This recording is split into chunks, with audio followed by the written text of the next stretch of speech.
பார்த்திங்கன்னா வெஜிடபிள் ரவா கிச்சடி வந்து எப்படி பண்ணுறது பார்க்கலாம். ஸோ வந்து பார்த்திங்கன்னா ஆயில் வந்து போடலாம். ஆயில் வந்து நல்லா காயட்டும். ஸோ கடுகு போட்டு, சீரகம் போட்டு, கடலைப்பருப்பு போட்டு,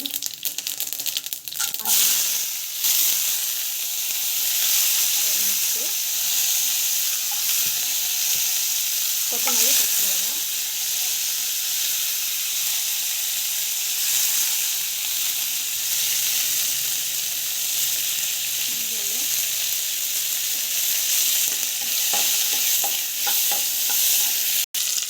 ginger garlic paste,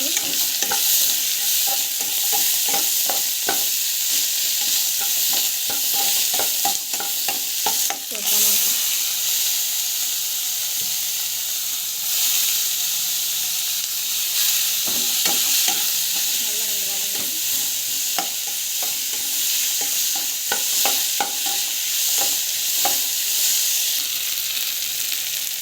ஸோ நம்ம வந்து பார்த்திங்கன்னா தேங்காய் வந்து போடணும்.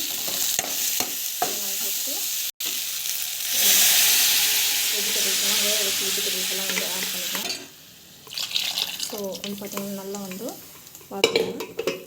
ஸோ இது வந்து பார்த்திங்கன்னா நல்லா வந்து கொதிக்கணும். ஸோ தண்ணி வந்து தேவையான அளவு கொஞ்சம் தண்ணி விட்டுடலாம். நல்லா வந்து கொதிக்கணும். கொதிச்ச பிறகு நம்ம வந்து பார்த்திங்கன்னா ரவை எடுத்து இதில் ஆட் பண்ணலாம். ஸோ இப்போ உப்பெல்லாம் பார்த்துக்கோங்க. ஒரு ஆள் பத்தலைன்னா இப்போ கூட போட்டுக்கலாம்.